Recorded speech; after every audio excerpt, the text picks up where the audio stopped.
Y'all All don't right. mute yourself. Can you hear me now? Yep. Everybody Okay. else is muted. Good afternoon, everyone. I want to thank everyone for showing up, for chiming in on this Zoom meeting, as this is the direction we're going to be moving forward during this pandemic COVID. We're going to be doing Zoom meetings. We're going to try to do them as frequently as we can to keep everyone updated on what's going on in LEEBA and what's going on with regards to your prospective agency and the membership. My name is Jaquan Rivers. I'm the first vice president, acting in the role as president at this time. We have Divine, who's the technical coordinator. We have Olivia Lingenster, who's the office manager. We have Yolanda Moore, who's the recording secretary.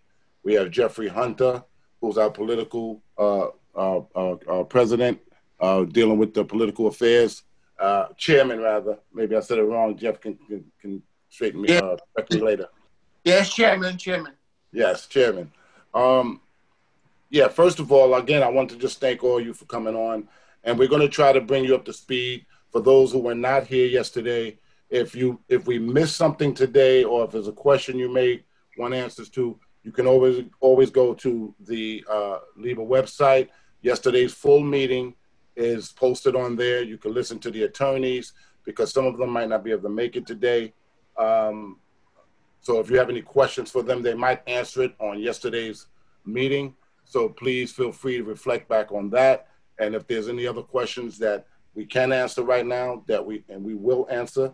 Let me just give you a quick history of myself. Again, my name is Jaquan Rivers. I've been working with unions and in unions for about 40 years, or maybe a little bit more. I was a chief shop steward.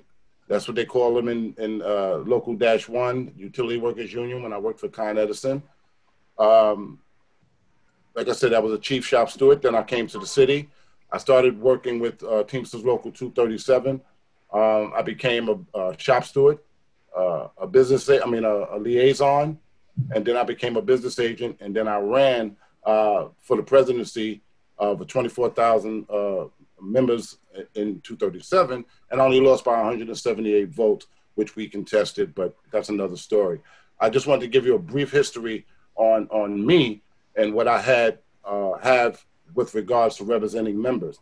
There's a lot of presidents out there who are sitting presidents or acting presidents or board members who's never sat across the table from management when it comes to representing members. And I want to let you know I just come with a slew of experience. And the team that I introduced everyone to also have an extensive background in organizing and working with union members and organizing to make sure, with negotiations and things of that nature. Just moving forward, everyone's going to be muted for right now. Everyone's going to get an opportunity to ask a question, get their voices heard. And if we miss something, again, you can reflect back on yesterday's meeting. And if we can answer the questions today, we will answer the questions today. First and foremost, I just want everyone to know that this is the direction that we're going. We want to be more transparent with the members because you have a right to know. There's no union without you. You are the union. And with that being said, we need more unification between us. We need more communication, and we need to make sure that we all striving to do the same thing. Our main interest is to make sure that you get the best quality of life, work life that you can get for you and your family. And that's what LEEBA is about. We're not part of the Good Old Boys Network. And one of the reasons why LEEBA was formed is because there was no union out there representing members of the uniformed services exclusively. They had everybody bunched in with other non-uniform titles, and you could never get some of the benefits that you deserve as uniform members. So with that being said, LEEBA has taken a strong role. We are small, but we're feisty. And with that being said, we're met with a lot of opposition. But that's okay, because most of us here are fighters. And I believe with the strength of the members supporting us, we're going to move forward. And we're going to be successful. Let me just say, as far as DEP, when it comes to contracts, if you don't know, the lawyer spoke about it yesterday.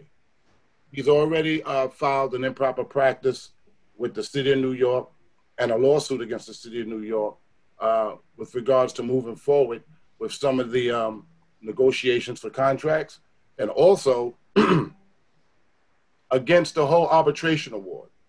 We received the first part of it, and the city seems to not want to move on the second part, so he's filed an improper practice. But due to the COVID and pandemic, everything was basically shut down, so everything is moving slow at a snail's pace. But rest assured, we are all over it. The union, the lawyer has reached out and to the Office of Collective Bargaining and to Office of Labor Relations in regards to this matter.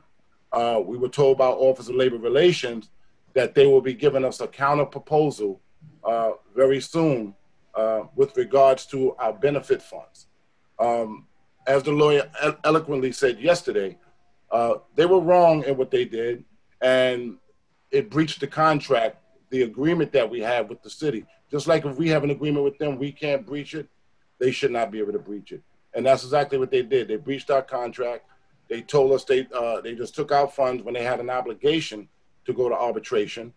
Also, they said it's in a so-called escrow account, and we have reached out to them on numerous occasions requesting the information surrounding this escrow account, which we have not received yet.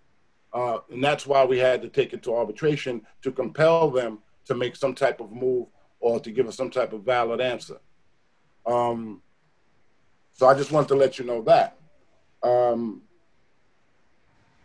The future vision of LEEBA, I want to talk about that and make sure everybody understands this. We're a very unique union, and unlike most union leaders who have sold out to management or sold out to the city, we haven't. We haven't sold out to management. We're not, as I stated in the beginning, we're not part of the Good Old Boys Network. We're looking to make sure we get the best for our members by hook or crook, within reason that we know. We've brought on some very talented lawyers. They're not here today, but I'll tell you one. Our labor counsel, Phil Seelig, very good. He was 14 years the president of COBA, which is the Correction Officers Union. Prior to after that, he started his own law firm, and he's been negotiating for uniform officers across the city. And he brought his expertise here with LEEBA to negotiate for our members on that level. He's very good. If you look at yesterday's meeting, he left his contact information, and we've been dealing with him, and he's been very adamant with the city. Also with Phil, we also created a LEEBA prepaid legal plan, where our members are afforded discounted rates on a lot of different things, whether it's closing on a home, parental litigation, to landlord-tenant, slip and falls, things of that nature for our active members and their families. And I say active members because it's for those who are dues-paying active members is afforded these benefits. If a person go there and they're not an active dues member, they will be turned away. Phil will explain that even more. And again, you can look at the video of the meeting yesterday where he articulated his position and articulated what he brings to the table. I think he said it better than I can. And I applaud you if you take a look at yesterday's meeting, and you can get to see what the lawyer, Phil Seelig, is, what direction he's going and what he's about. The other lawyer, he was supposed to be on today, his name is Raul Salzberg. Raul will be handling disciplinary actions, disciplinary charges. He got a long, extensive history of representing members in the labor movement and being very successful. He came highly recommended, and so far we had him for approximately maybe 3 months, and he's been very good at what he's doing. So as you can see, we're continuously moving in the aggressive direction to make sure that the members are well represented and that the members have the proper representation that they so desire. Again, I'm just going to speak a little bit, and then we're going to let some of the board members add on, and then we're going to open up for questions. We covered a lot of grounds yesterday. We even talked about the fact that during this time is a very difficult and hard time for everyone, particularly with the pandemic going on, and now the city is taking a position that they will be issuing furloughs, possibly layoffs, possibly terminations. And the topic came up yesterday about people who opted out, and we talked about people who are on probation. It's very, very, very important for those that are new and haven't signed an authorization card that you go to the website. You can do it electronically on the computer and fill out your authorization cards. And I'm going to tell you why it's important. They already started furloughing non-union managerial staff. So as you can see, they're targeting non-union workers. So the next thing they're going to do is they're going to start coming after non-union workers, regular workers. Yesterday during the meeting, Ms. Olivia Lingenster, our office manager, brought up a very good point. Soon as you opt out, or as soon as this law came about, as soon as this rule came about when they said they want to start doing furloughs, the first thing they did to unions is reached out to each union to find out who's no longer a member. Yep. If you understand the strategy in that, those are the easy targets to reach. If they need the furloughs, they go after those with no representation, and they make your job hard, or you be the first one to be furloughed, or they come back and tell you your shift has changed or that's changed because no one's here to represent you. Right. People are falsely misleading people and telling them that they can be represented by different entities, and that's just not true. LEEBA holds a bargaining certificate for this agency, and anybody who says that they can come in, they do not have the legal right to go in there and represent. They do not have the legal right to go in there and represent members. They can't afford members anything. If you opt out of this union, you are a lone ranger. And if you have entities out there that's promising you that you're going to do better and you're going to get better, they're misleading you. Because let's talk about the Sergeant Benevolent Association. First of all, they can't do that because legally they're not entitled to try to decertify or anything of members at this time. That's just not going to happen. If you are successful and you happen to go into that union, say years down the line or whatever the case may be, as the lawyer stated yesterday very eloquently, do you think that the Sergeant Benevolent Association will give you the same thing they're giving this NYPD sergeants? It's not going to happen. They will collect your money, and they will make sure that the sergeants in that union are well taken care of, and you will be a stepchild in that union. That's one of the things that we're trying to get you guys away from, our members away from, of being a part of a bigger group and you being the stepchild for that union. That's why we have separate individual collective bargaining certificates for each group. And it's important, and most of them are not going to tell you these things. But we're telling you this because we came too far to give up now. We're nothing without you. You're nothing without us. We make the union together. We're going to support you through and through, but we need you to support us. This is not the time to question your union, but it's the time to support your union. When we're out there dealing with management, of course, they come to us and they talk to us like our members aren't nobody. It's our job to stand up there and let them know just the significant role you play in making their daily lives safe. But they don't want to hear that and they don't want to see that. So of course we're going to be at opposition. Of course they're going to shoot allegations at us. Of course they're going to say these different things. They're supposed to, because they're the opposition. But when things like that happen, I would applaud you not to turn on your union. You turn to your union. You come find out what's going on. Come find out the definitive facts to make sure that we are all moving in step. It behooves us not to, as a union. You know the old saying, you can pick something apart. If we don't bargain, then we're begging. We have to learn how to bargain together. We are all part of the wheel that make the mechanism move forward. So it's important that we understand that.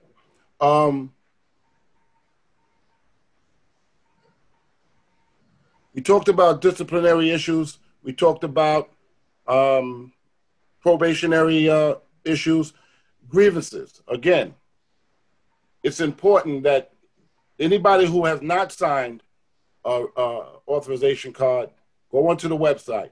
You sign it, protect yourself. These are hard times. The city is not playing. They want this money. And they're going to come after all those who are vulnerable to achieve that goal. And we're saying to you, don't be a part, how they say? If you're not sitting at the table, you're part of the menu. And right now, those who are opting out and those who are probationary and have not filled out authorization card, you're part of the menu. You're part of the menu. And protect yourselves. Make sure you fill out those cards. That gives you the right to be represented by a union, by our attorneys, and we can protect your job and your family's well-being. I know we talked a lot before about update letters, and I was explaining that we're going to be coming out with a newsletter. It's going to come out bi-monthly. A complete newsletter bringing update information to all the members. If you submit your email address, you will get a copy of that newsletter bi-monthly. Also will be posted on our website. So if you want to keep up to date with everything that's going on and anything that's going on, you can refer to that. Again, we can speak about a lot of different things, but briefly, that's the direction we're going. If you was here yesterday, you would know that the attorneys went more deep into the details of where we're going legally, logistically. And so you can refer to that. So if we don't cover everything, I just want to let you know you can refer to that, or you can give us some questions. You could put it in the chat room, whatever the case may be, and we would try to answer as many questions as we possibly can. I'm going to reach out to the board before we open it up for questions. Do anybody want to add on to anything that I said? The only thing I want to add is when you introduce yourself. Introduce yourself. Yeah, my name is Devon. I'm the technical support. And when you go onto the website and you want to look at the video from yesterday, go to videos and go to the end of that page, and you'll see the meeting. So I just wanted to clarify that. So when you get to the page, you don't just start looking through stuff unnecessarily. Just go all the way to the end, and it's in the video section. Thanks, Devon. Anyone else?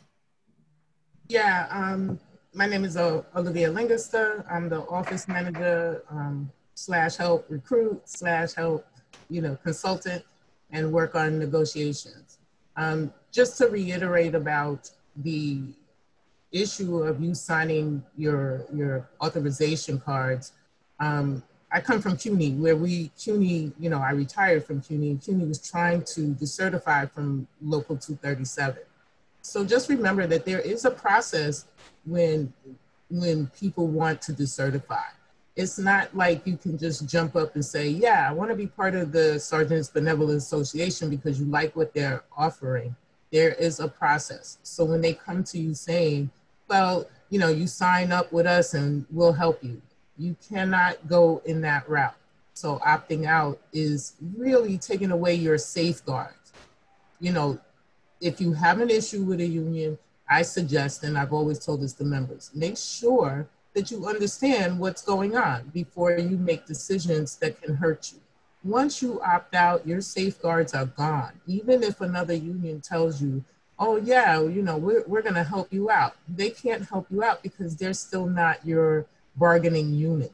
So you need to understand that. And a lot of members don't get that because that's not something anyone talks to you about. Once you become part of a union, you're part of the bargaining unit. So you have to either remain with that, and if you're not part of that bargaining unit, who's gonna help you when you get into trouble? Who's gonna help you when you need help? you know, and all of those things are important. You know, maybe something's going on with your mortgage. Maybe, you know, maybe you're having other legal issues. Those things become very, very expensive. So it behooves you to make sure that you understand all of the ramifications when you want to make a decision of opting out. Also, too, all the members who haven't signed authorization cards need to do so. Those are your safeguards for right now. It's almost like taking a vaccine. You know, you take a vaccine to protect yourself and safeguard yourself. So you need to make sure you understand those ramifications of what happens when you actually opt out. Don't let anyone just stay in your ear. Get all the facts before you decide to do that. So I just want to make sure that people understand that that's a clear understanding, because, you know, while I was with CUNY, and we're still under that process of decertification. And once again, no one else can help you. And I'm telling you, as soon as members opt out, your management office and your human resource requests the list of all the people who opt out. So what do you think they're doing with that list? You're going to be the first target, and you'll be the first people that they fire. And guess what? There's no way you'll be able to stop that unless you have a safeguard. So, you know, once I agree with Jaquan, we need to work together as a team. That's one of the problems with unions. I always complained about, you know, there's members, but then the members, you know, we're not together, and we need to stay together. Thank you. I see in the chat box someone asked a question in regards to how do we conduct elections for official positions in the union. As I said when I first opened up, we're not your regular run-of-the-muck union who's already established and anybody can run as long as you're a member, regardless to what your experience is. No, you are a very unique group of people. You can't have anybody, inexperienced people, trying to run a law enforcement union for officers. You just can't. So with that being said, there is a process in place to have executive board elections, but there's a process. For one, you have to be involved. You have to be elevated and voted in as certain positions, delegates and things of that nature. And then you move up, and then, you know, like that. And once you're on a board, I got to reflect back on the bylaws to get exact. But once you're a board member, the board of directors or whatever, for like 2 years in that position, I believe it's 2 years. I can get back to you with the actual time frame. But once you're a board member for an extensive time, then you are eligible to run for the executive board. And then when you run for the executive board, you can run for president, you can run for recording secretary, you can run for these different positions. But first of all, there's a process. Because I've seen too many unions out there where people just run and want to win just based on popularity. Popularity does not result in effectiveness as a good union leader. Just because you're popular don't mean you know the business. And that is very important when you run around with people, families, lives in your hand, and you think you're going to run a union and make decisions based on other people's lives, based on popularity. That is delusional. That is delusional. You cannot come along as a nobody, and because you're popular, because you have the best parties, because you have the best jokes, because you have the best looks, and think that you're going to get up here and run a union and make decisions for me and my family. It just doesn't happen that way. Mm-hmm. That's why when we started giving a brief understanding of the experience that people bring here or bring to this. Now, if anybody wants to get involved, you're more than welcome to get involved. Actually, we've been putting a call out for delegates. If people want to get involved and start becoming delegates in your department, start becoming delegates, get involved and see what's really going on. Get firsthand information. I think we're the only union that I know of, and all the unions I've dealt with, that have actual members in the room while we're actually doing negotiating against with the city of New York. Most unions just come back and tell you what they said. We actually take our delegates from each individual entity, and we bring them in there when we're negotiating your contract so you can hear firsthand what they think, what they said. So when you go back and you spread the word, we didn't say this, they said this. So it's very important that you understand, yes, there's a process in place for that. But we're not like every other union. We just don't give it to every Tom, Dick, and Harry that just because of popularity. You have to work and earn the right to get to that position. So I hope I answered that question. Any other board member have anything to add on before we open it up for Q&A? For 15 years, I'm Yolanda Moore, recording secretary. Most everybody here knows me. For 15 years, we've been asking for people to step up and be delegates. We've been asking for people to step up and start the environmental PBA. And Right. nobody has done it. Nobody has done it. And yet there are complaints and all kind of opposition being said. We would love for people to come and be delegates. We would love for the environmental PBA to be started, but it has to be started by you, the members. We hold the certificate for the PBA. We'll be more than glad if anybody steps up and wants to reactivate environmental PBA. We'll be more than willing to help anybody who wants to do that. But I'm glad the question was asked, because now I want to see how many members are really serious about being involved with their union. You have another question, Jay. It says, thank you. The question's from the same person, Kevin. I'm not sure who Kevin is, but all right. He says, thank you. I also want to know how my union dues are being spent every month. Okay. We have, just to answer that question, I want to be very clear and you understand. We have everyday administrative costs. We pay lawyers. We pay for the office. We pay for all other bills that's pertaining to union stuff. We pay for, like I said, a lot of administrative costs, computers, technicians. I mean, it's just so much that go in that's involved in that entail in union dues, which is really not that much. We're not members. 100,000 members, like some of these unions, like I said, 237, 24,000. UFT is 100 and something thousand. We're dealing with approximately 800 members. So we're not getting that much to operate this whole union just on union dues, because you know that the funding has been held back by the city of New York. So we're doing everything that we can. And a lot of times, believe it or not, it's at a loss to some of us personally. Some of us, we don't get salaries. We're not getting salaries. Most of us are doing this because the level of what we do and our expertise in these areas, and we all recommitted ourselves to make sure that LEEBA continues to move forward. We know what the city is trying to do. They're not our friends, so to speak. So with that being said, we make it by a very thin hair of everyday operations. Well, like I said, it comes to, we got to pay lawyers. You're talking about filing legal paperwork. You're talking about office supplies. You're talking about giving reimbursement to people who go out there to represent members, because that's what our delegates do. They don't just sit here and get on here with shirts on and just sit here. They're the first line defenses. So when every day of the week, I'm getting a call from one of the delegates, and they're representing 4, 5, maybe 6 members that week in disciplinary cases before it get to the attorney. So you have to compensate them for the time they take off, you know, to handle these different grievances in different situations. The board is all over the place dealing with legal issues, dealing with the management, dealing with upper echelon, dealing with the mayor's office. So just to answer your question in short, is a lot of administrative costs that we use the union dues money for.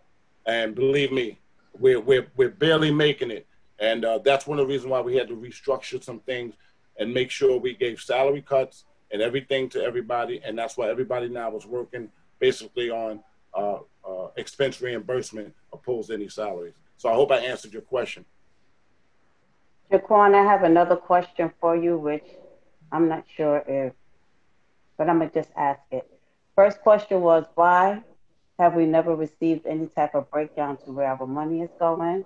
Let me give you all three because it's both of them. Okay. The person is, wait, hold on. And then the second one is, are we able to see an expense sheet on what was spent per quarter? That's from, I don't know who that's from, Jay. I don't know who Jay Expense is. I wish sheet they to would say see, their name. expense sheet to do what? An expense sheet to, an expense sheet on what was spent per quarter. This is talking about the last administration, though, but you can answer if you can answer. I don't know what expense sheet you're referring to, and I'm not sure that is practical practice, giving out quarterly expense on what you spend for every little thing. And I don't think we're going to engage in that because it varies so wide and few, and a lot of things that we do, because every month is not the same thing. Every legal battle is not the same thing. Every lawyer is not the same thing. We pay for lawyers that handle the U.S. Attorney Office, for example. We have a labor counsel. We have disciplinary counsel. And then there's times where things come unforeseen, where someone tries to sue the union. We have to pay another additional fee to deal with that lawsuit for whatever it may be, or any legal situation that comes up. Any legal situation that comes up, whether it be about benefits, whether it be about whatever. So to give a quarterly breakdown statement of everything that we pay for, I don't think that's common practice, and I don't think we'll be doing that. We will be sending out updated letters, like I said, in the newsletter, informing you of what we have been doing over the last month or so to keep you up to date on everything. But I doubt if I give you a dollar for dollar account. We can't do that. That's a tedious task, and I don't think we would do it in that fashion. Now, what's the other part of the question, Yolanda? You answered both, I believe. They'll let me know if you didn't, but a question came in as you were just giving the answer. And the question was, the question is, how do we get to the point to where we finally get some sort of information? And why was there no communication to members in the past? But you can't answer. No, I can't answer why whatever happened prior to me being thrusted into this position. What I can tell you is, since we've come together, one of the main things we've been talking about was transparency, and that's what we're trying to do. We're setting up these Zoom meetings, setting up these newsletters, things of that nature, getting the lawyers to put out a legal prepaid plan for our members. We're trying to be transparent. We're trying to move forward. So, I cannot answer what happened prior, but I will be able to answer moving forward, and the board here will be collectively taking that responsibility to move everything forward. Okay. I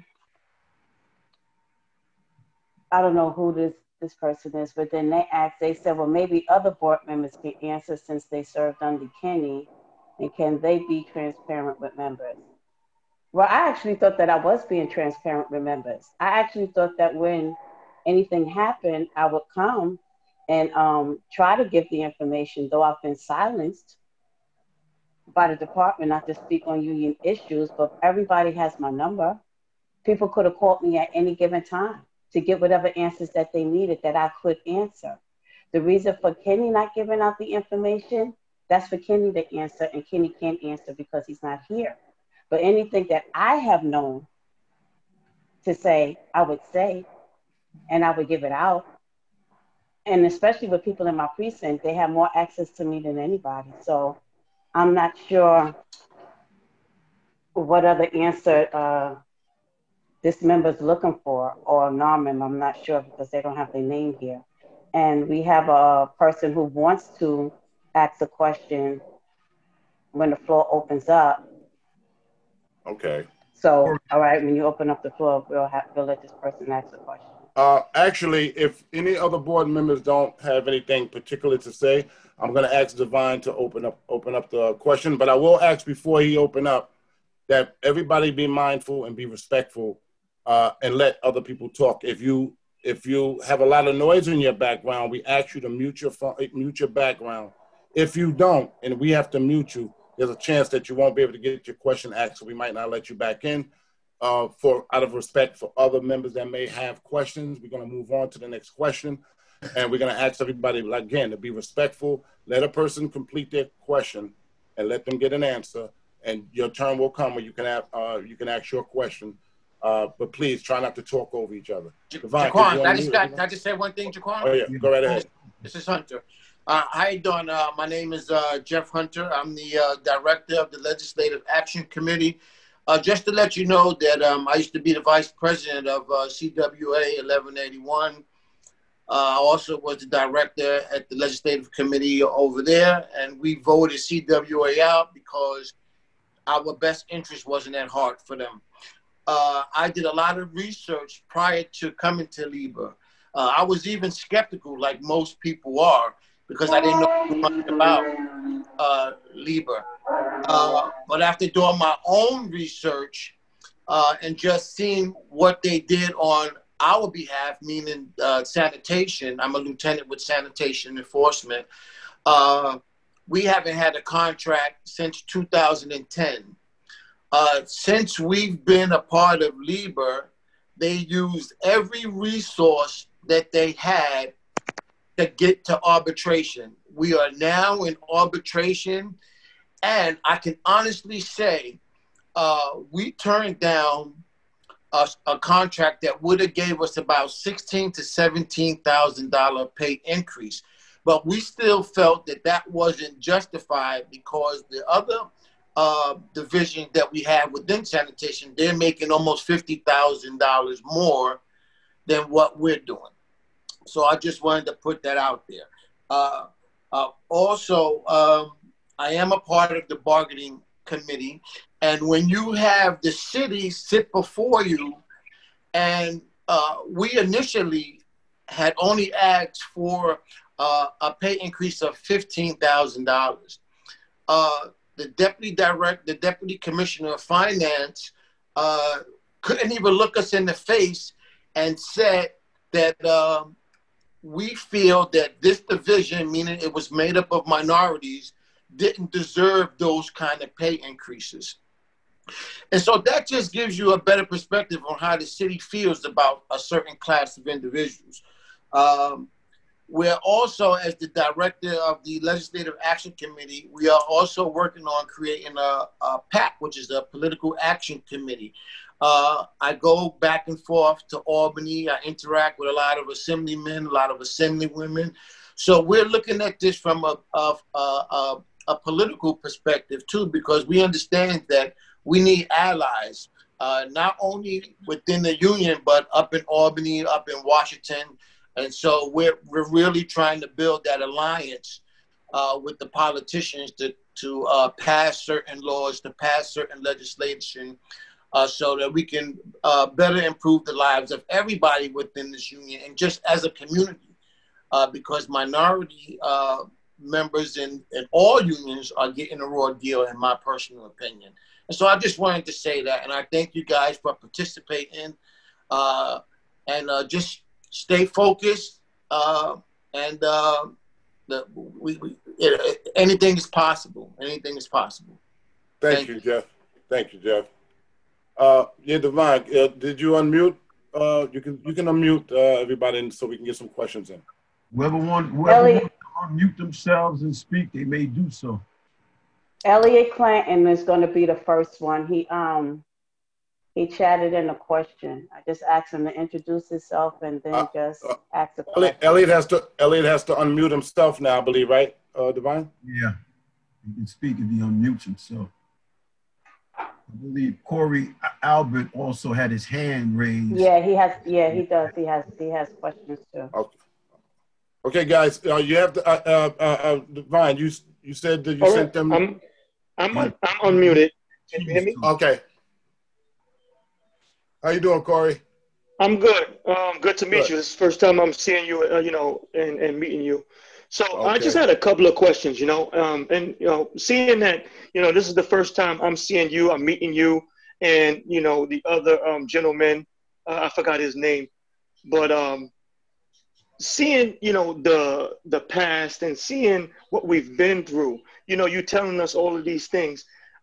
Is communication going to be readily available? Will you stay communicating with us so that we would be on one accord? Because during, you know, like I said in the past, we've had last tenure, the last administration. Yeah, in the past, last administration, whatever you want to call it, we have never had, we've had communications problems. So I just want to know, will you be upfront? I know you said transparency, but we need transparency so that, you know, we can go forward, because we have basically battle scars. It's like open wounds. Right. You know what I mean? So we want to know, will you be upfront and outright with us, you know, because it's like open wounds, like we said. I have a couple of questions, but that's my first one. All right, absolutely.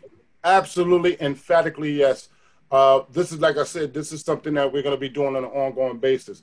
And I'm reachable. Believe me, I'm not a type of person that can never be reached. And I don't just want to be reached by individuals, so it's one-on-one.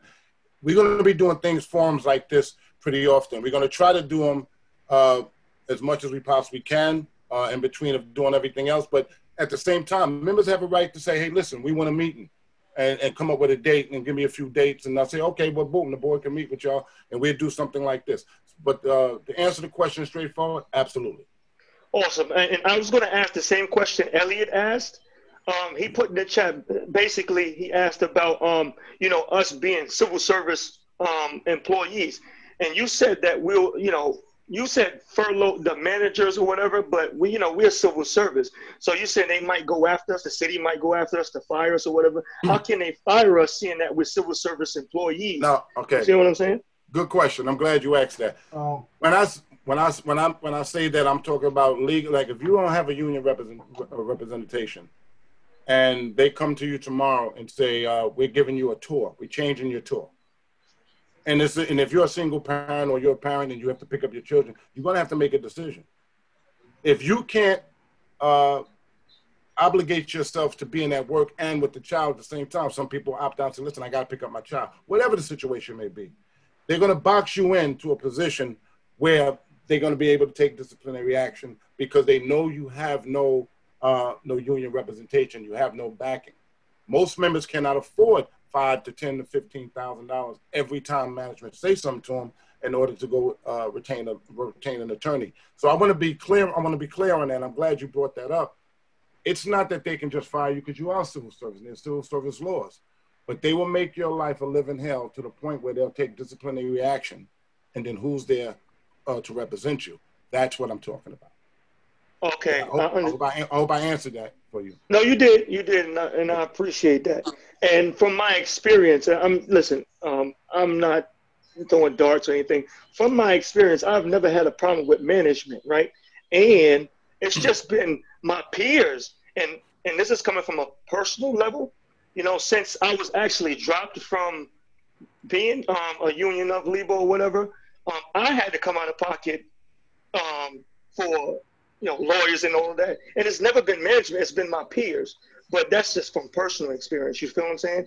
Right. But I just wanted to get, that understanding. But for the most part, you did answer that question. So, I have one more question. I have one more question, and then I'll get on. You know what I'm saying? So there's, in corporations, unions, whatever, there's something called an income and expense report, right? And I'm not sure if the union has to have an income and expense report, but annually, you are to at least let us know exactly what you've been spending this on. In the past, in prior administrations or whatever, we haven't gotten any numbers. So to make us feel a little bit better, we need to, we basically need to get some kind of number so that we'll know exactly where our money is going. Because basically in the past we were sold wolf tickets. So we don't want to be sold that. We want to know exactly where our money is going, because why would I sign back up with a union when in the previous administration, same union, but why would I sign back with them when I know, things were being done wrongly and there was no communication? I totally understand where you're coming from. And yes, you're absolutely correct. There's nothing wrong with an annual report. Some of them are called LM2s. Some of them are called 990s. When you're a public sector union, you don't fill out what they call LM2s. LM2s is a statement of facts of what you spent that goes to the IRS every year. When you're a public sector union, you fill out what they call a 990. It's a financial, form that explains what you spent throughout the years. Yes, and what we're going to be doing in our newsletter every year around that time, we will disclose that information to the members of what the budget is, what we spent, what's this, what's that. And I agree with you. You're absolutely right. You have a right to know that. But the position that I took earlier, I'm saying I can't do that every month, penny by penny, dollar by dollar. It's kind of impossible to do it that way, and it's tedious. So what we are willing to do is do an annual report of a breakdown of everything, and you can look at it, compare it, and see where everything went. Right now, we don't have the other benefit funds, so it's going to be, everything is going to come from dues money. Everything that we're trying to do is being paid by dues money. But yes, we will supply you with an annual report with the union expenses were. And Jaquan, I really appreciate your time. And I got just one more question. I promise I won't say anything else. No, that's okay. It's okay. Because I have a lot of questions, and I never got these answered before. And it seems like when I ask a question, it's always somebody's taking it personal, and they come back with arguments and all that. And I don't got time for that. I just want to answer. If you can't answer it, it is what it is. But just one more question, and that's it. I'm done. I'm gonna talk to the elephant in the room because whatever. So with Kenny, right? What kind of relationship do you guys have, or will you guys have when you guys making decisions? Will you talk to him? Will you get his opinion? Will he be in this? Will he be talking to you about certain things going forward? I know legally you can't talk about certain things, but I want to know, will he have any say in what you guys doing going forward? Well, right now, Ken don't have say about anything. He can't. The board has made a decision, and the U.S. Attorney's Office has made a decision, and we collectively took action, and he cannot have any involvement with members. He can't even meet with board members unless it's something pertinent that we need to know, and it has to be in the presence of an attorney. So as far as him having any access to all of this, no. He does not have access to any of this, and he's working in a limited capacity. And what I mean by limited capacity, things that Kenny was working on, behind the scenes with different entities, say benefits, or not even the monetary part of it, negotiating certain things, the things that he left undone. He has the right to do that, but he does not have the right to interact with members, the board members, or any fiduciary responsibility whatsoever. As far as advice, that's why we pay lawyers. That's why we have legal counsel. If there's a legal issue, if there's an issue that we need to decide on which is the best way to go, we sit down as a board, we sit with our attorneys and look at the options, and that's how decisions are made. So that's the way it's going to be. I don't know what happened, how it was going before I was thrusted here, but moving forward, it will be a collective, cohesive decision-making process that we would do based on the legalities and our legal positions. And that's the way we're going to do it. If I answered your question, I hope I answered it. Yeah, I heard what you said. Thank you. Appreciate it. No, I mean, did I answer it correctly? I mean, did I answer it in whole? I mean, if something I left out, please feel free to tell me. No, I mean, you did answer the question. I just want to hear a statement of basically he will not be a part of this. I understand you got lawyers. I understand you got this, that, and the third. Okay. But he will not be a part of this because, listen, like I said, we have scars, right? We have scars, and we don't want to be dealing with anybody that's been in the previous that's, basically done us wrong. We feel done us wrong. You know what I mean? Right. Well, I can't say what he will not in the future.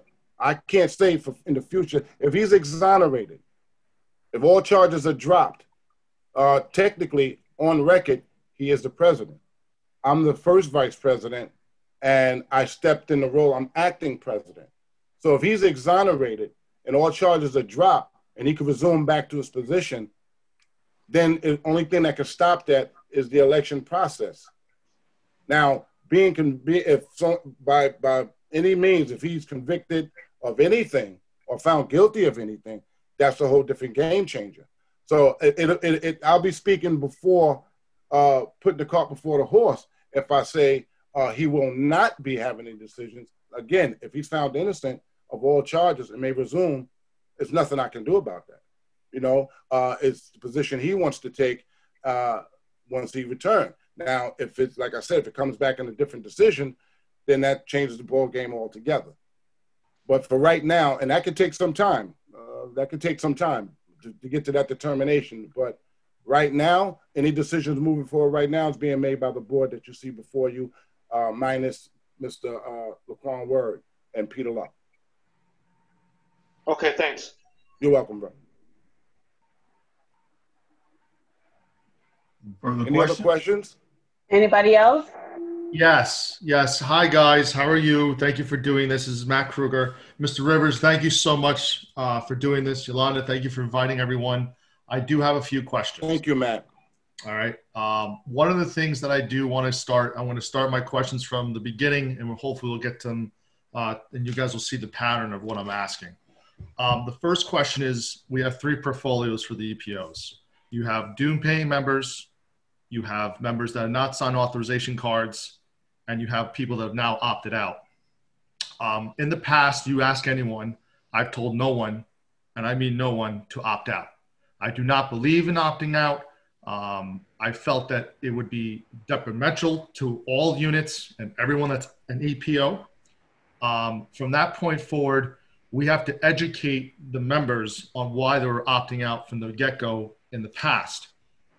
The question now is, can we come to a compromise since we have 3 portfolios? We have people that are paying members, you have people that have opted out, and you have people that are non-authorized, haven't signed cards, authorization cards. Yes.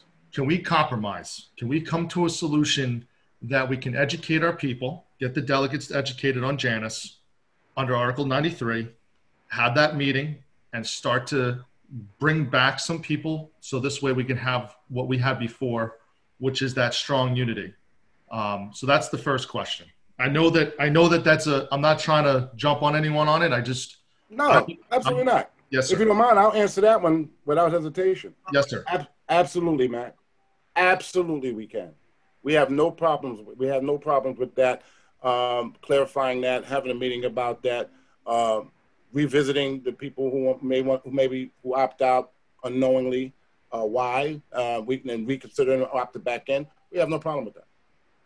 Yes, sir. Thank you so much for that.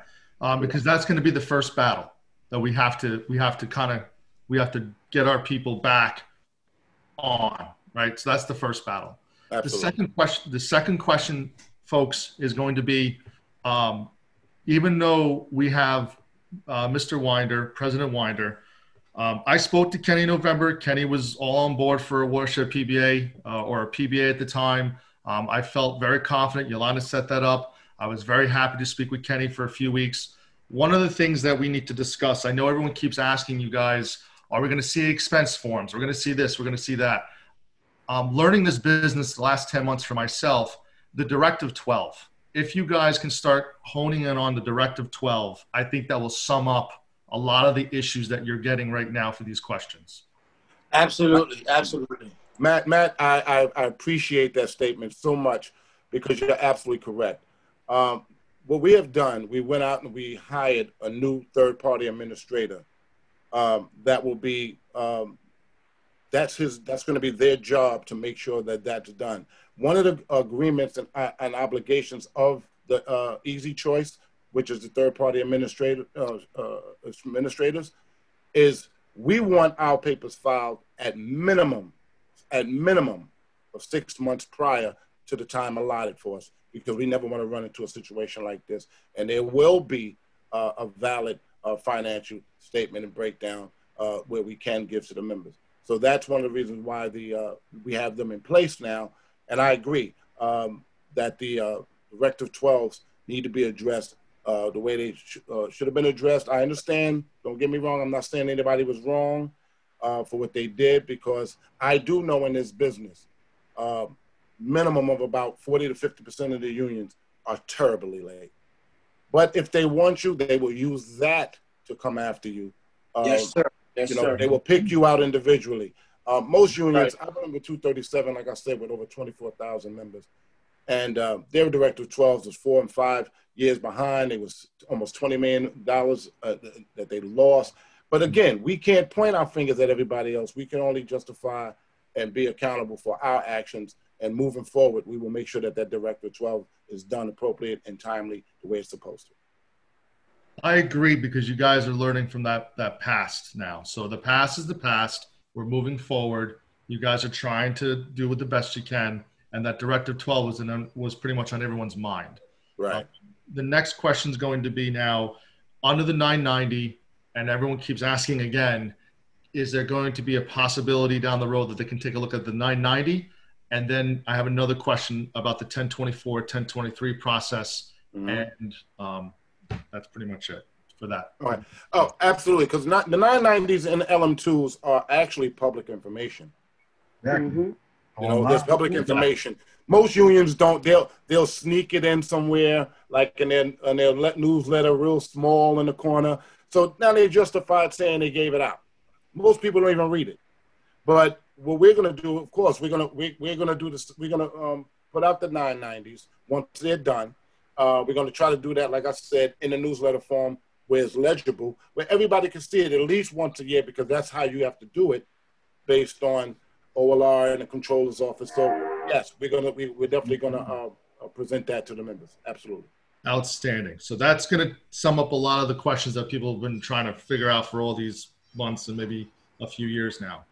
Right. Now moving along, the next question is, I got a chance to get questions to me about the defense attorney. I think his name is Raul. Yes. Okay, so I heard good things. So we're talking about Schedule A's, Schedule B's, DOI, non-DOI, indemnified or off and on duty incidences. That's what Raul has to start telling people. You can't come out and start saying that I'm here, I'm happy, my grandfather is this. We have to start educating the unit to say Schedule A, Schedule B's, DOI, non-DOI, indemnified, on and off duty.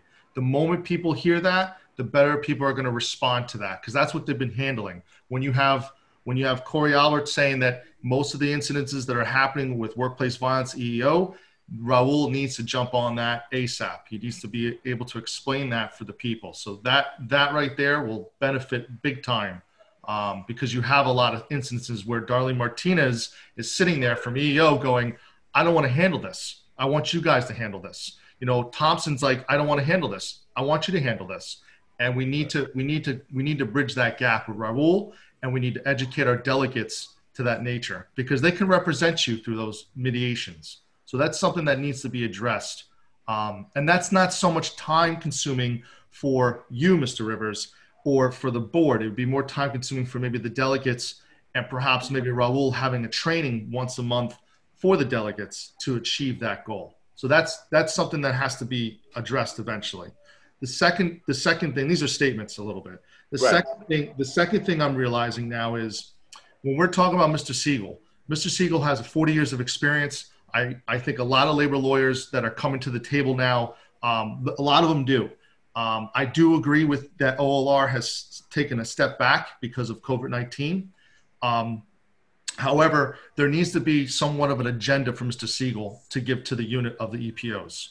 Once we get past the membership and we get past what we are back on that train together, there needs to be an agenda set forth for the EPOs, so this way they can have a visual concept of what you folks are going to battle for. When it's talk, it's just talk. So we need to set that up as well, if possible. What I like seeing now is that at least we're doing these meetings, and that we're finally starting to see a little bit more transparency. Yolanda's doing the best job she can when she's sending out those emails. But again, you've had so much time in between where people are just, they've tuned out. They've checked out a little bit, and we're trying to bring that back in. Unfortunately, there is a train moving. We all know this. That's the elephant in the room. The elephant in the room is not that Mr. Winder and Mr. Wittick have done what they did and that the board had a runaway gun, okay? That's not what has happened here. The runaway gun right now is that the membership itself failed to have that transparency and communication. From that point forward, there is another elephant in the room. I'm that elephant. And unfortunately, I'm not saying that I'm going to hold people accountable, but there's things that are going on right now that are moving forward. And we have to make an adjustment quickly if you want to maintain this unit. If you do not want to maintain this unit, we're going to have to go what we do and what you guys do and all the experiences that you guys have and face off. I don't want that. I want what's best for the laborer. in this position.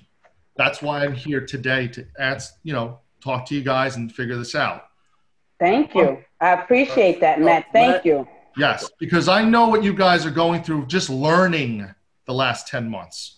So now going back, let's go back a little bit. We need to go back to where LEEBA can change the name once if Kenny, unfortunately, if that gentleman has to go and do what he's got to do, you guys are going to have to change the name back. Okay. You can't be the welfare fund unless it was a legal thing. And we're going to have to figure out as you guys forward, what training you can provide people for the delegates. And that we have a training program, but we didn't get to it yet. You asked for it, but we didn't have a chance to say it yet. Yes, ma'am. Okay. All right. To that online, and they have an online version of some of the training apparatuses that you can go through right online. No, we have. Go ahead, Olivia, speak on that, please. Just let me say, maybe this will kind of answer some of the questions. Obviously, so there is a past, and we know that. But during that past, once again, I'm from CUNY. I have set up a full-fledged training program for the delegates. We just never got to it because of all of the circumstances that are going. And that will give the delegates an opportunity to learn all of the things that you're talking about, learn how to handle certain situations in conjunction with working with the lawyer, so that we understand that all of the problems that arise at each site that we can handle. The other thing that we're planning to implement is the delegates will have to report back monthly on what's going on the sites, so that we can handle the problems, monthly, not, every 6 months, not every 2 years, to handle whatever is going on at the sites. So those things have actually, we have materialized them. They are definitely set up. I have spent quite a few months now working on those issues because I know they're very important. I come from, CUNY with this union stuff. So there will be training for the delegates so that they understand what is their job, what are the definitions and the things that you're talking about that they need to understand and how to go forward.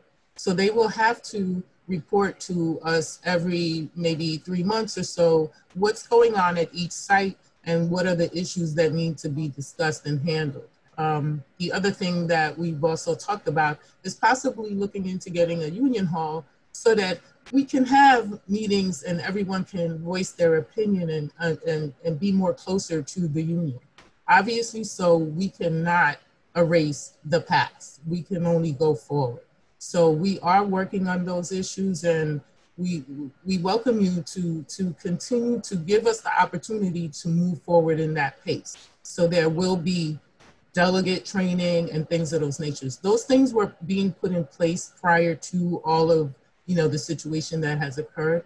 So I'm asking you to give LEEBA an opportunity to move forward in that direction so that we understand everything that the members need and the things that they want.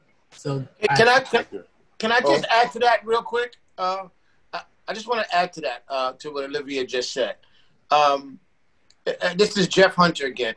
Listen, I just like to say that, it's good that you want to be a delegate, but you have to understand that being a delegate, it's a big responsibility, which means it's a certain commitment that you have to commit to. I've known when I was the vice president in Local 1181 CWA, I used to conduct the delegate meetings, and we never really had a huge turnout. I mean, people wanted to become delegates, but they didn't want to attend the delegate meetings. So I just like to say to anybody who wants to be a delegate, just understand the importance of, one, being a delegate, and two, attending the delegate meeting so you can be well informed, so you bring that back to your squad, your zone, your precinct, or however they classify the unit that you're in. So just, keep that in mind. Jeff, I agree. Hold on. I want to go back to Matt. Matt, you stated you don't want to be the one to hold us accountable. I'm asking you to hold us accountable. Mm-hmm. We want to be held accountable. Mm-hmm. You know, I don't know, like Olivia said, what happened in the past happened in the past. I'm not going to go backwards. I want to move forward. I want you to keep a fire lit under us. I want you to be a part of us. I want that feedback, whether it's positive or negative. And what you said about, what you was referring to about with the attorneys, Phil Steelick just put out his whole position of the legal plan for the members. If you go on the website, or you can download it, you can have it. It tells you everything that he deals with and everything that, how he deals with it. I mean, it's so detailed, it alarmed me because he even broke it down by money, by pennies. Raul currently, because we just brought him on, say within the last 2 months, he also will be providing the same type of outline. We would have it on our website and sent out to the members of exactly what they do, when they do it. If it comes a time where you feel that you, the members, want to have a meeting with one of these attorneys, just let us know. We'll set it up. We could have a Zoom meeting just for that, and you can ask them questions about any aspect of this you want. But again, going back to what Olivia and Hunter said, that's why we need delegates. That's why we need committed delegates to recommit themselves to the struggle and the struggle and the fights of what we have right in front of us. Having a delegate, having a title is one thing, doing the work is another. We need people out there that's going to be the first line defense for the members, you know? And like Olivia said, the purpose of having delegates respond or give reports every month to 3 months is because you keep your fingers on the pulse of the members. You get to know what's going on a today basis, not you find out for months later. You get to know now. We can put these fires out before they get too big. What Corey said earlier, and it's a very big problem. When you have, it's not management, it's our own coworkers. I mean, for crying out loud, give me a break. We're going after each other, and all of us are expendable under management's eyes. All we have is each other, whether you know it or not. That's all we have. So yes, we have to diffuse that situation where we're not going after each other, saying this or saying that. Listen, I don't come to work to make friends. I come to work to make a living. But if I make a friend along the way, I'm okay with that. But we have to be respectful towards one another, and we have to also ask for the same respect in return, and we must give it. Because I'm a strong believer in if one of our members do something against us, and there's no remorse and there's no reconciling that situation, and he or she continuously goes against the grain, and she's no longer part of this family. And I hate to say it like that, but it's the truth. Of course, we're going to have little situations. We bicker in families with our siblings or whatever, but at the end of the day, we love each other. I'm not saying we got to sing Kumbaya, but at least we have to make sure we move in step together as one force. We have to figure out a way to do that, and we're appealing to you guys to help us do that. We don't have all the answers. Just because we're the board, believe me, I don't have all the answers. There's some things when I talk to you, like I'm talking to y'all today, y'all enlighten me on. You know, steel sharpens steel. No man is an island. All those catchphrases. I'm nothing alone. Together, we're a strong team. So, is there any other questions? I mean, anybody have any questions about anything? So, Mr. Rivers, one of the things that you guys need to elaborate is that if you're going to start doing all that, is the parliamentary process, the motions, right? This is what we're talking about. So this way we don't get out of our faces when we get very emotional. If we can come up with a motion booklet, something that the members, as it goes forward with LEEBA, and that you guys come up with a parliamentary process, I guarantee you, you're not going to have as many ruthless comments, people jaggering each other, staggering along, talking a lot of junk. All right, you said if we come up with what? I didn't quite understand that part. Parliamentary process. You need to have the motions. You need to educate the people on the parliamentary process. The gentlemen and the ladies. When someone's speaking, they get the 2 minutes to discuss something, so that way it's not a free-for-all. When we're talking right now on this Zoom meeting, you know this. You've already said it. You gave it in the beginning, right? I wasn't here in the beginning, but I'm pretty sure you gave your housekeeping rules. And right before you unmuted, you gave it to us and said, "Listen, please be respectful." As as Yolanda's reading through all the questions here, she's making sure people are respectful, but she's also not coming out with some of the things that have already been said, so you can stay the course.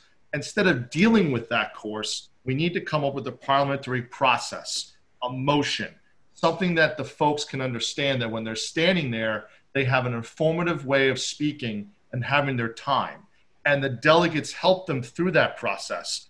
If we need to come up with that plan, that's the plan that will help. And you guys will spearhead that, and it will even boom even more for all other units that you have. If you don't have that set up, you're going to get people coming out of the mouth, fired out of the mouth, because they don't know any better. You can have all the questions set up and all the answers ready to go, but in the beginning, there's always going to be people that are going to be against that. So it is the Roberts rules, right? Absolutely. You know it's in the bylaws. You know there's a motion for parliamentary process of Roberts rules. Right. That's the other thing we're going to have to start educating people on. Because if you don't educate the members that way, you're going to have all this. So there needs to be that education. So whatever you guys want to set up, you guys set up on that end. I'm just letting you know what I've seen in the last 10 months and the last 11 years of my career here. I can't have a guy show me on a napkin what a breakdown is on how you're going to get us the 48% to the parity of NYPD. We have to have transparency. You guys, you probably most of you guys, and I've said this to a lot of people, no one wakes up in the morning and say, how am I going to mess up everybody's life? No one does it. Okay? I get that. So it's the breakdown. Somewhere along the lines, the information that was being held and pretty much suffocated and even with the city suffocating everyone else and making them wait, somewhere along the lines is a breakdown of miscommunication that has to be put out. It's got to be put out the thing. I totally agree with you, and I appreciate that, Matt. I really do. And it's funny that you said that because if anyone who wants to reflect back on the meeting yesterday, Mr. Phil Seelig gave a step-by-step detailed breakdown of the steps that we're taking to achieve our goals with regards to EPOs. I won't do his statement no justice if I try to reciprocate it, because he articulated it very well. And if you can just either go back to yesterday's meeting and listen to what he articulated, or again, we can set up another meeting just around those issues that he can answer. But I also agree with the fact that I'm a stickler for Robert Rules and Law. I'm glad you brought that up. Me and Yolanda was discussing that maybe about 2 weeks ago about Robert Rules of Law. And you're absolutely right. What I would like to do, and I think we're going to do it, Divine, is take that Robert Rules of Law, and we're going to put it on our website so members can read it. And we're going to be talking about it as we move forward.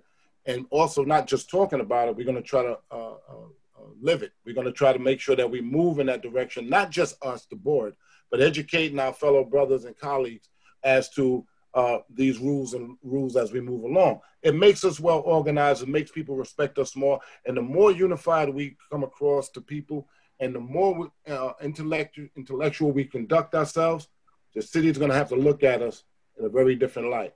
But again, we can only do this together. There's no big I's and little U's and those type of phrases. Together we can do this, and I believe that we're heading in that direction. All right. Matt? Anybody have anything else to add on? If you don't, we're going to start bringing this meeting to a close. And again, everyone, you don't have to wait for us to request a meeting. If it's something of significance, if you call us and if we see that it needs to be a meeting, then we do a meeting. If it's something that we can handle individually or with a small group, we don't have no problem with that either. You know, we know everybody lives busy lives, and I thank you guys for getting on today because, you know, you have your lives, you have your families, you have everything else you could be doing right now. Wait, Jay, we have one more comment in the chat. It says that whoever Jay is don't have any audio. So they want to know, can any board members, whenever possible during this meeting, answer why hundreds of dollars were taken out of my annuity fund a year and collected by LEEBA? There were no, I think that you're misreading that, because no one's lost hundreds of thousands of dollars or tens of thousands of dollars or any money for that matter. If you look at your statements and you follow the market, you are in control of that. You would be the first one to know if money was taken. So there was no money taken. I wish Phil was here, the attorney. He can articulate it a little more better than I can to get you to understand. But overall, that's the first thing we had to assess as a board, and that with the U.S. Attorney's Office and with everyone else, there was no money taken. Yeah. And they said they added on. They added on, Jay. I'm sorry, 300 to 500 yearly for administrative fees. 300 to 500. Brown, wait a minute.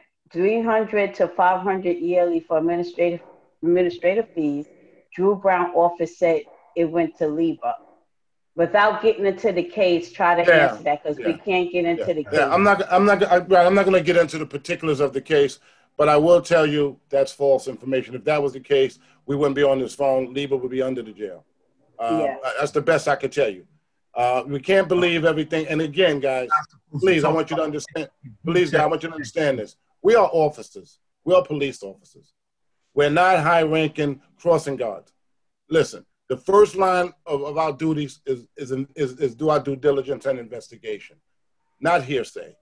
All right. If it went that way, if it went the way that some people are saying, no one would be here right now. There's always two sides to the story, but we're not at liberty to get into the details of it. But I can assure you that there wasn't 500,000. First of all, you got to understand, and I'm gonna say this, and I say this jokingly, but I'm serious. I told the attorneys, LEEBA is so small compared to most unions. We could do an accountant with a pencil and a pad. We don't need an accountant. So if LEEBA was in control of that magnitude of funds and was able to do that in such a short time, it would have showed just like a red light. But again, without getting deep into it, I'm going to leave it to them to do their investigation, and they come back out with whatever decision they make. But from where we're sitting, and we can tell you, if you look at your account and you inquire about your annuity account, you haven't lost any money. All right, we got one more question because we're after the 1 o'clock mark. I'm going to do this from Kevin. But Jay says, I know my statement showed the administration fees. And Kevin says, do you know if our money is bonded for the annuity fund? Well, first of all, what you're looking at, Jay. That's the end of the questions, y'all. Yes. Thank you. Jay, if you hear me, what you're looking at, that's the third-party administrative fee that Drew Brown was getting for maintaining those funds. That's why we've replaced him with a more reputable and bigger firm that is acknowledged and respected by city and state government, if you get where I'm going. Yeah, there was an astronomical amount of money being taken from by the funds. I'm not talking hundreds of thousands. I'm talking about fees. Although they are legal, they was excessive. So that's why we replaced them. So that's the money you're talking about that you see coming out of your annuity is the money that was paid to Drew Brown and his company to maintain those funds. The other part was what, Yolanda? It was, do we know, this from Kevin, do you know if our money is bonded for the annuity fund? Absolutely. That's why you have to have, like Oppenheimer, that's a bonded company. Your money is bonded through that company. There is a liability that's based on the company if anything goes wrong. That's why I say if what they said was true, it would be a much bigger ball or snowball going down the hill, and we would not be just having an investigation stage because it would be so many hands in the pot. And you talk about Oppenheimer, a company is a multi-billion-dollar company going to risk their reputation. Right. They got billions of assets. Yes, billions of assets. They're going to risk it for an 800-member union. That's not likely to happen. So yes, yes. Okay, so the last thing, this is from Jay. He said, thank you for your time. But right before he said that, he said, okay, so moving forward, what would the new fees be? And then he said, thank you for your time. Thank you, Jay. Right. The new fees will be what every other union, let's put it like this. From what I understand, I'm just going to give you a scenario. If Drew Brown was collecting a total of 9% from your annuities, that was significant. The new administrative fund administrators are coming in at the going rate of about 4, I believe, or 4.5. I'm not exactly sure, but it's significantly lower than what we would be in charge. So I can't give you exact numbers because it depends on what's in the account, how much is the city putting in the account, and things of that nature. But when they was charging 9%, now the new administrative fund would be about 4%, or maybe reaching a little higher, maybe a little less, but I'm not sure. But it'd be between 4 and 4.5%, not the astronomical 9%. Okay, that's all the questions that I have. And before you close, I just want to say to the members of my department that throughout the years, I've heard the complaints, I understood them. And this is the reason that I arranged for a meeting to happen this weekend, Saturday and Sunday, because we're starting on a new road. I can only apologize for what happened before. And right now we're moving forward, and I'm going to continue to be transparent as I was before. I ask of you, if there are any questions, concerns, comments, or anything, say them to me. You guys see me all the time, and you have my number. I'm accessible to the 7th Precinct and Eastview. And west of the Hudson, they can call me. The comments, concerns, and questions come to me. I've always asked you to do that. So any complaints that I heard before about communication, information is that and the third, Jaquan can tell you. That's all I've been talking about, and I want a different path. I'm trying to make it better because I'm a union paying member too. I went through the same hardship that you went through on both ends. And I thank you guys for coming out today. Spread the word. The meeting is on LEEBA.org. And every quarterly, we'll have another meeting like this. But in between the 3 months, you're going to get all the information that you deserve to have and that you need to have. Thank you, guys. All right. Thanks, everyone.